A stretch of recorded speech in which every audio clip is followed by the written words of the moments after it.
Então, nação rubro-negra, sejam muito bem-vindos às notícias do Flamengo, da seleção. Vamos saber como está o andamento do julgamento do Bruno Henrique, né, que se envolveu aí com a Betis, né, a jogatina aí, o negócio tá difícil para ele aí, né, tudo enrolado. Vamos saber. E a seleção brasileira que vai enfrentar hoje o Chile, espera-se casa cheia. Quem será que vai entrar em campo aí? Vamos saber já, através aí do programa F-Show. Por isso, já deixa seu like, fica comigo até o final.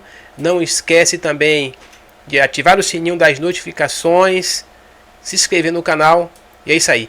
Créditos na descrição do vídeo. Sendo assim, bora pro vídeo, galera. Agora falar de seleção brasileira? Claro. Parem com essas brincadeiras gostosas. Coloquem na tela, por favor, a provável formação da seleção para hoje. O Brasil vai vencer o Chile por 4-0. Hoje vai ser Lepte, um show do Brasil. 4-0 no Maracanã. Alisson no gol, Wesley, Marquinhos, Gabriel Magalhães e Douglas Santos. Bruno Guimarães, Casemiro, Martinelli, Esteval, que é o Estevão. Tá virando Estevam já. Daqui a pouco João Pedro e Rafinha no ataque. Esta é a seleção brasileira. Quando eu falo que o Brasil vai ganhar o Hexa, vocês duvidam. Segura um pouco. Pra mim, vem a sexta estrela. Essa foi a seleção brasileira. Esta foi a convocação do Ancelotti. Muito se fala da geração da seleção brasileira. Cello, não é? É o Cello. Ah, tá. Muito se fala da seleção brasileira. Pô, essa convocação, essa geração e tal. Vamos acompanhar o que o Lugano, nosso companheiro, ele é uruguaio, uma alegria ter ele aqui com a gente, porque ele é gente boa demais. E é meu amigo. Né? E se eu não fosse meu amigo, ele dava carrinho. Porque ele marcava vida. O louco Lugano. E o Lugano... O Lugano nunca perdeu do Palmeiras nem do Corinthians, sabia? É? Nunca. Impressionante, que jogador. Ídolo. Bom, enfim. E o Lugano falou sobre a geração da seleção, a convocação. Notem um tema que nós vamos trazer agora a baila, como diz o Rafael Pratos. Põe aí o Lugano falando. No, si me agrada o no, eso no tem muita importância. Eu, como uruguaio e visualizando o Brasil como potencial rival na Copa do Mundo, esta lista em si, se um uruguaio, um argentino pega essa lista, um colombiano, não mete medo. Não mete medo. Não mete medo. Então, o uruguaio falando que a seleção brasileira, essa não mete medo. E aí eu vou trazer para o nosso debate o seguinte. A seleção brasileira, pra mim, vai ser hexa. E mete medo quando os caras olham a camisa. Mas essa seleção mete medo, Breiler? Você olhando. O que ela perdeu espaço em relação aos concorrentes. Os caras já olham pro Brasil e falam, opa, tem jogo. Ou então, vão passar o carro. Não, eu entendo o ponto do Lugano, mas menos pela geração, pelos valores à disposição para convocar e mais pelo momento da seleção. O momento da seleção, analisando o todo, desde a última Copa do Mundo, desde o último ciclo com o Tite, é uma seleção arame liso. Uma seleção que, de fato, nem os próprios torcedores brasileiros têm ali um clamor popular, um apego à seleção, uma confiança de que vai ganhar o Hexa na próxima Copa, porque o momento não inspira confiança. O Brasil vai para o 17º jogo de eliminatórias hoje. Em quantos jogos o Brasil jogou bem nessas eliminatórias? Se puxar pela memória. Cara, não enche uma mão. Tem ali com o Diniz, a goleada em cima da Bolívia, um adversário fraco. Goleada sobre o Paraguai, já com o Dorival, também um adversário fraco. O Brasil, contra as grandes seleções sul-americanas, praticamente não jogou. E nesse ciclo, desde 2022, também são raríssimos os jogos, incluindo amistosos, que o Brasil despertou. Olha, a seleção voltou, tem ali... Porque jogou muito pouco. Muitas mudanças de técnico, bastidores da CBF. Então, hoje, o Brasil não é uma seleção que mete medo pelo que joga, pelo que a gente enxerga em campo. Agora, a geração, na minha visão, continua sendo muito promissora. Vários jovens bons jogadores, vários jogadores que estão se tornando protagonistas em clubes europeus. E agora, com o Ancelotti, eu vejo que há uma esperança maior muito pela capacidade dele. Mas pelo histórico recente, o Brasil inspira pouca confiança e isso não tem a ver com jogadores. Tem mais a ver com organização e um trabalho mais longevo, um trabalho mais sério que o Ancelotti vai tentar fazer agora. Antigamente, isso é do meu tempo também, né, Pratos? A gente tem quase a mesma idade. Eu tô com mesma 28, geração. Você tá com quanto? 28 eu tô. Pouco mais. Aí, o fato é o seguinte, eu lembro na nossa época, perdia da Bolívia naquela eliminatória, que a bola bateu, lembra? Foi. A primeira derrota do Brasil em eliminatória. Tafarel falhou, para de passar pano pro Tafarel. Tafarel falhou. falhou. Falhou, não tô falando. Mas pegou um pênalti naquele jogo. Mas enfim, aí a gente falava de uma derrota ou outra, cara, parecia que acabava o mundo. Essa seleção, ela acumulou alguns deslizes, mas ainda é pentacampeã, vai ser hexa. Mas de onde você tirou essa confiança? Vai ganhar. Da minha cabeça, aí do meu sentimento, do meu olhar. Eu respeito, mas tá mais no imaginário. Sim, mas por exemplo, Brasil. Breler, aí eu ia jogar pra você, com o que o Breler falou, me deu um start. Por exemplo, os caras falavam, mas antigamente, na nossa época, tinha os caras que eram protagonistas dos grandes times. Ué, mas o Vinícius Júnior não é? O Rodrigo não é? O Martinelli não é? Casemiro. Aí tá Fábio Luciano, que é uma figura encantadora, tá mandando beijo aqui. Na época do Fábio Luciano, que é mais Luciano antigo. dava carrinho, agora ele vem só pra dar beijo, cara. Ele é Mudou, né? Não era? Era. E por que agora eu não posso confiar? Por que você acha poder que confiar essa pode. seleção aí, ela não mete medo? Não, é assim, é que Eu esse acho que pré-Copa mete. do Brasil, o trabalho foi jogado no lixo, não teve trabalho nenhum. O que acontece é que chegou um treinador agora, um técnico muito experiente, muito vencedor, que vai dirigir a seleção brasileira pela terceira vez. Agora, a Copa é um torneio de 30, de 40 dias, 50 dias os jogadores reunidos. Você não necessariamente pode fazer um trabalho muito bom até lá e ganhar a Copa. Não quer dizer que o seu trabalho pré-Copa foi ótimo e você ganhou a Copa do Mundo. Pode acontecer. Né? Agora, o pré-Copa do Brasil é um zero à esquerda, é um conjunto vazio. Começou com um treinador, para esperar um outro, para chegar um outro, para voltar o outro, para voltar o outro, aí volta o primeiro que era o sonho. Então, assim, eu acho que é muito mais em relação a essa pré-Copa da seleção brasileira. O que o Lugano talvez tenha falado ali de não meter medo, de olhar para os nomes hoje, ainda não é um time forte. E não formou um time mesmo. O time pode ficar bom. Com o Ancelotti agora, com esses jogos antes da Copa do Mundo, com a lista que ele vai preparar para a Copa. Agora, o trabalho depois da eliminação para a Croácia, até o jogo de hoje contra o Chile, é um trabalho inexistente.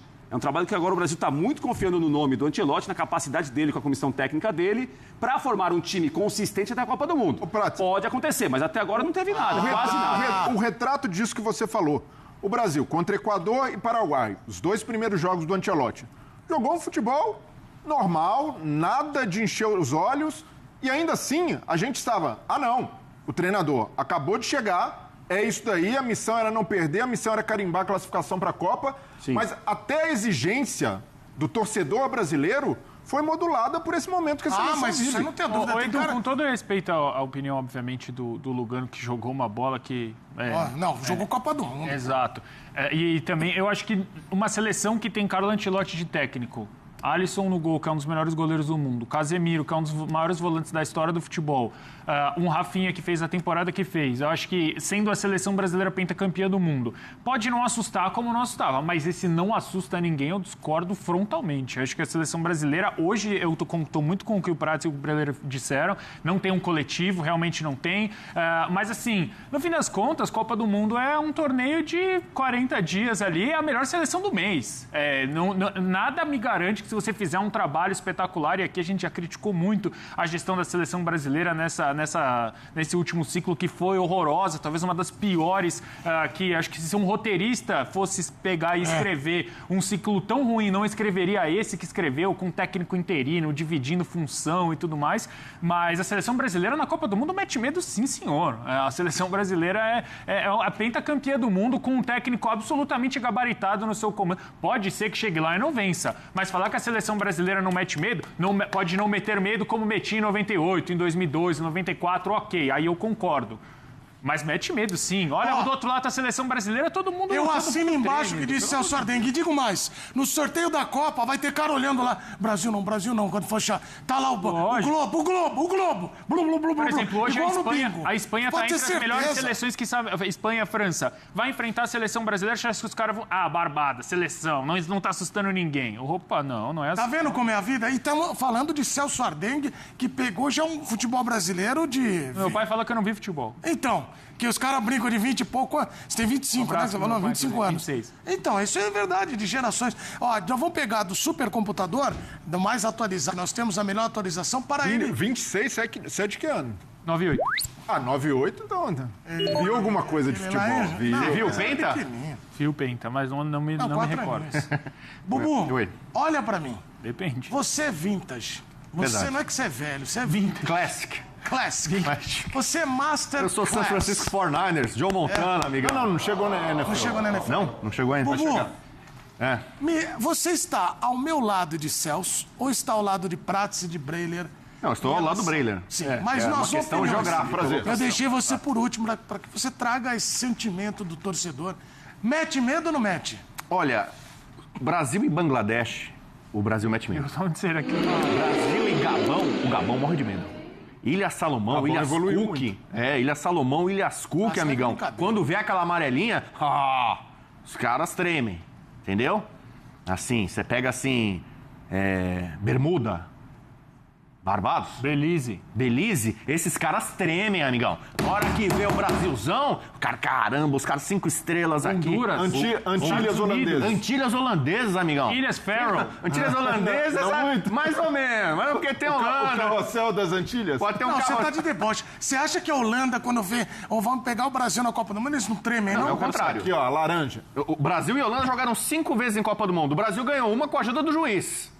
Em 94, com a ajuda do juiz, o Brasil ganhou da Holanda. Em 98, o Brasil tomou bebê. pau em 74, em 2010, em 2014, em 98 empatou o maior jogo do Tafarel. Em 94 o Brasil foi tetra. E a Holanda é seleção. Em 2002. A Holanda não ganhou nada. Então, assim, a Holanda não ganhou nada. A Holanda... Ó, eu vou ensinar. A Holanda não ganhou nada. Primeiro jogo Brasil e Holanda foi A em Holanda 63. é muito forte. Tem o jogadores Brasil... ótimos, chega na hora e pipoca.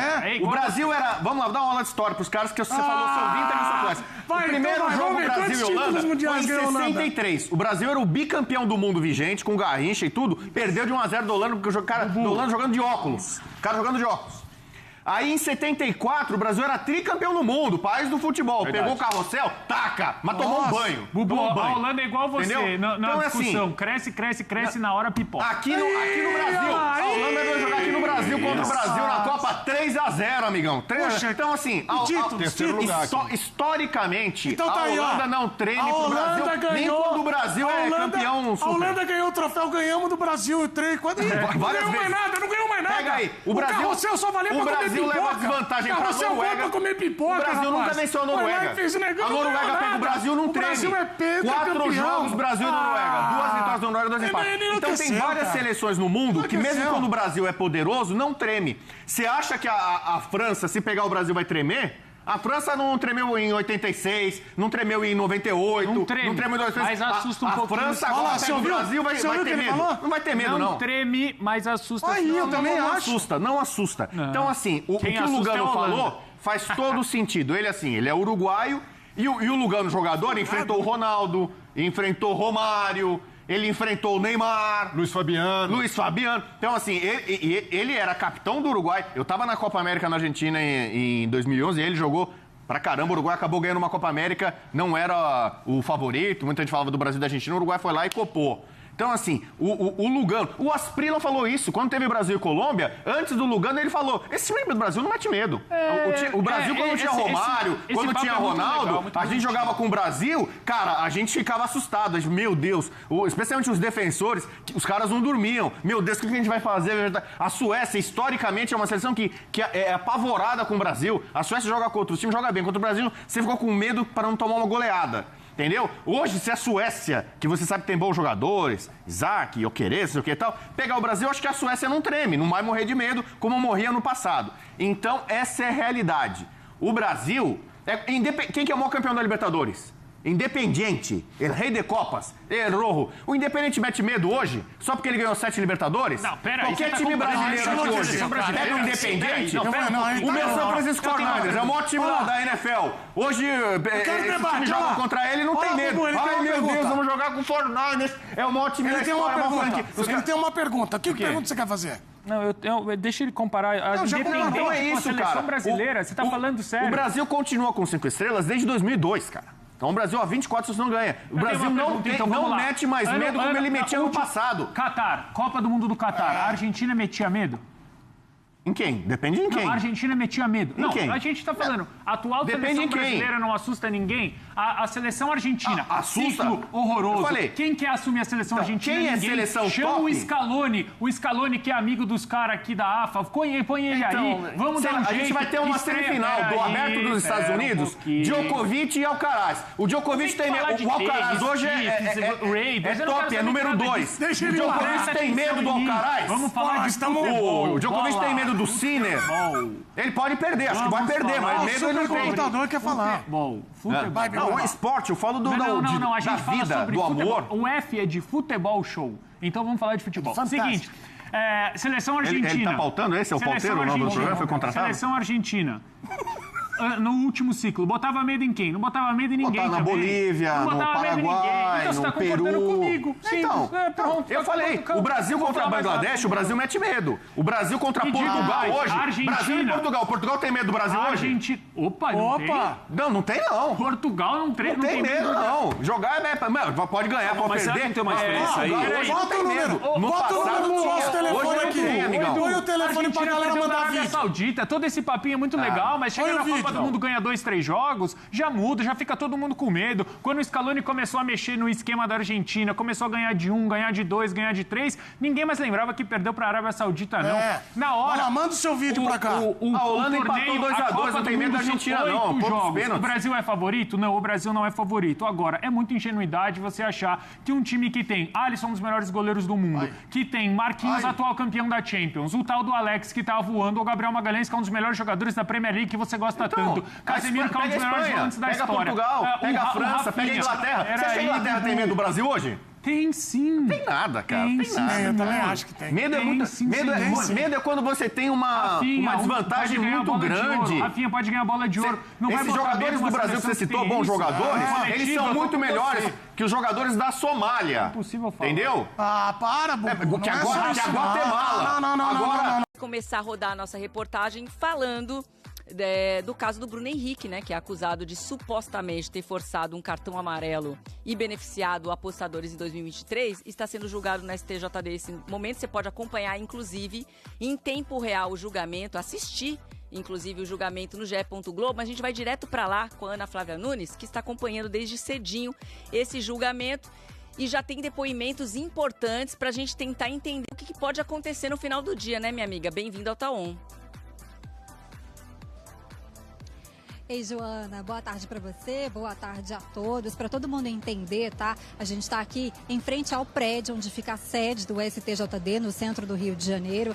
A sede fica lá no 10º andar, a gente não pode fazer essa entrada ao vivo de lá, até para não atrapalhar o andamento do julgamento. É por isso que a gente está aqui em frente ao prédio para trazer essas informações para vocês. O caso do Bruno Henrique começou a ser julgado exatamente às 10h07 da manhã. E aí, como a Joana bem disse, inclusive vale destacar, o Bruno Henrique está participando do julgamento à distância pela internet. E a Joana agora há pouco disse, né, que agora há poucos minutos a defesa do Bruno Henrique se pronunciou e entre os argumentos que foram usados ali na defesa do jogador do Flamengo, um dos argumentos é de que o caso teria prescrito. Então, esse é um dos argumentos da defesa do Bruno Henrique. Para a gente relembrar rapidamente, então, o caso, o Bruno Henrique está sendo julgado por supostamente ter forçado um cartão amarelo em um jogo para beneficiar apostadores, incluindo o irmão dele. Esse jogo foi no dia 1º de novembro de 2023, um jogo entre Flamengo e Santos pelo Campeonato Brasileiro. O jogo foi no estádio Mané Garrincha, em Brasília. O Bruno Henrique recebeu o cartão já nos acréscimos e, na sequência, ele reclamou e foi expulso. A lista de denunciados do STJD tem, além do Bruno Henrique, o irmão dele, Vander Nunes Pinto Júnior, e também outros 3 amigos de Vander. Todos eles são jogadores amadores e, por isso, também são julgados pelo STJD. Essa denúncia ao Superior Tribunal de Justiça Desportiva surgiu quando apostas feitas pelo irmão do Bruno Henrique, por uma prima dele também e amigos, chamaram a atenção das empresas de apostas que desconfiaram, né, do volume apostado no cartão amarelo do Bruno Henrique. Inicialmente, em novembro do ano passado, o STJD arquivou essa denúncia por considerar que não havia indícios de manipulação. E aí, na época, a defesa do jogador argumentou que se houvesse a intenção de cometer a ilegalidade, ele não deixaria para fazer apenas nos acréscimos e que o volume grande de apostas se devia ao fato de ser comum um jogador forçar o 3º cartão amarelo quando está pendurado para não se arriscar a ficar fora de um jogo importante, o que era o caso de Bruno Henrique. Depois que esse caso ganhou novos elementos na justiça comum, aí sim essa investigação na esfera esportiva foi desarquivada. Isso por quê? Porque a Polícia Federal abriu uma investigação no ano passado, cumpriu mandados de busca e apreensão nas casas dos investigados e, né, encontrou no celular do irmão do jogador conversas consideradas suspeitas. É por isso, né, Joana, que além desse julgamento aqui no STJD, tem também um julgamento que deve ocorrer na Justiça Comum. E só para encerrar, Joana, a informação importante que se o Bruno Henrique for considerado culpado, ele pode pegar até 2 anos de suspensão, além de 24 partidas de suspensão e multa de até R$200 mil. São várias penas, porque ele foi denunciado no STJD em vários artigos do Código Brasileiro de Justiça Desportiva. Joana. Exatamente, Ana. Muito obrigada pelas suas informações. A gente continua acompanhando e você pode acompanhar ao vivo também o tempo real do GE. Globo. Então a defesa está trabalhando aí com essa tese de prescrição e existe uma divergência em relação a isso, em relação a como os auditores, né, os procuradores tomaram conhecimento de todo o processo, enfim.